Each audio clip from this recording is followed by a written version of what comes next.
আসসালামু আলাইকুম। প্রবাসীরা ভোটে অংশগ্রহণ করতে পারবে না, এই মর্মে বিএনপি নেত্রী পাপিয়া যে মন্তব্যটা করেছেন যমুনা টেলিভিশনে সাক্ষাৎকার দেওয়ার সময়ে, এই মন্তব্যটা নিয়ে বর্তমান সময়ে সোশ্যাল মিডিয়ায় খুব আলোচনা চলতেছে।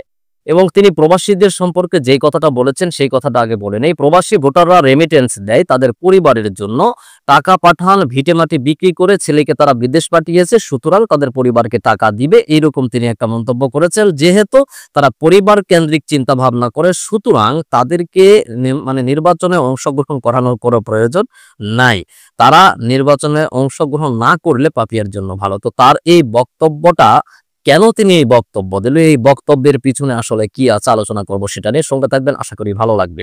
তো প্রথমে আসি এই বিএনপি নেত্রী পাপিয়া তিনি এই কথাটা কেন বলেছেন, যদি স্পষ্ট ভাষায় বলি সেটা হলো বিএনপি নেত্রী পাপিয়া এই কথাটা বলেছে এই জন্য যে প্রবাসীরা যারা আছে তারা পর্যাপ্ত পরিমাণে সাপোর্ট দিচ্ছে বর্তমান সময় পর্যন্ত এনসিপিকে, এবং যে পরিবর্তনের সুর, এই পরিবর্তনের সুরের সঙ্গে তারা তাল মিলিয়ে তারা নতুন কোনো কিছু চাচ্ছে।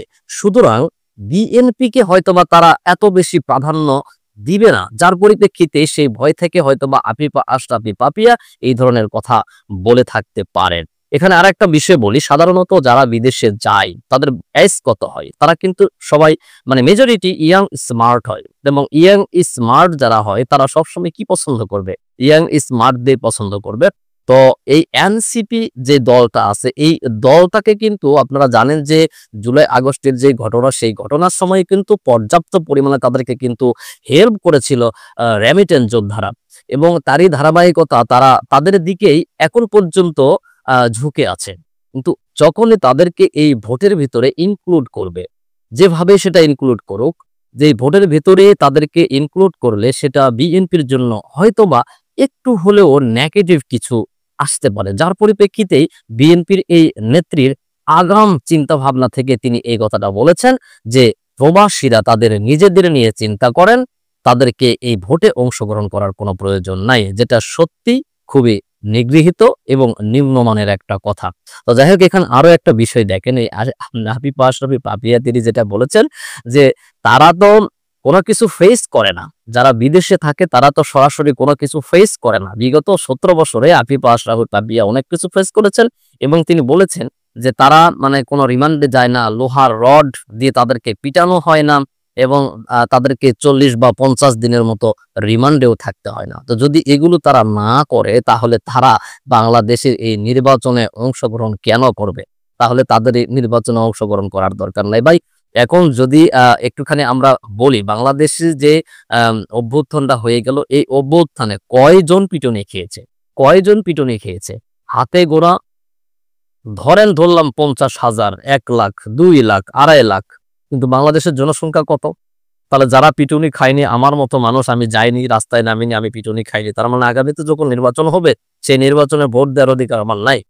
আশরাফি পাপিয়ার যে কথা, সেই কথা অনুসারে এইরকমটাই মনে হচ্ছে, কিন্তু না, জেনে এবং প্রকৃতপক্ষে তিনি যেটা বুঝাতে চেয়েছে, তার মনের যেই চিন্তা ভাবনা সেটা এটাই যে ইয়াং স্মার্ট পোলাপানেরাই সবসময় বিদেশে যায় এবং তারাই বেশিরভাগ প্রবাসী হয়, যার পরিপ্রেক্ষিতে তারা ইয়াং স্মার্ট দল হিসেবে হয়তোবা তারা চাইবে যে এনসিপির দিকে ঝুঁকে যাবে, অথবা তারা চাইবে যে ইসলামী কোনো দল বাংলাদেশে আসুক।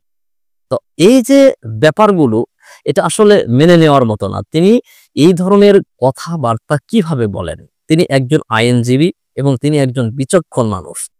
তিনি বিচক্ষণ মানুষ হয়ে তিনি এই প্রবাসীদের নিয়ে এই ধরনের মন্তব্য কিভাবে করেন? যেই প্রবাসীরা বাংলাদেশের রিজার্ভে এত বড় অবদান রেখে চলেছে, তাদের সম্পর্কে এই ধরনের মন্তব্য তারা করে বসে আছে। তাহলে এই দল যদি ক্ষমতায় আসে, সেই ক্ষেত্রে কি হতে পারে সেই বিবেচনা আপনারাই করে দেখেন।